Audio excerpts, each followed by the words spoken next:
Vamos a comprobar o efecto da presión sobre todos os corpos que rodean que están no entorno.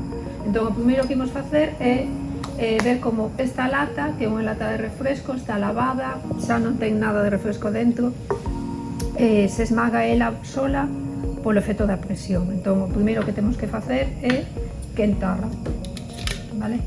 As latas de agora xa non son como os de antes, agora é a lata moi endeble, entón pode ocurrir que se nos queime se estamos quietos no mesmo sitio. Entonces, temos que quentala.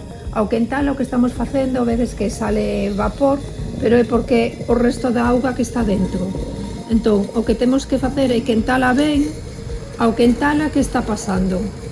Que o aire que está dentro se expande, ocupa máis volumen. Entón, cando vexamos que está ben quente, o que vou a facer é, con un golpe de muñeca, que non sei se dice así, rápido, a vou introducir rapidamente nesa cubeta que ten auga fría, e o que vai a facer é esmagarse. Wow. Por que ocurriu isto?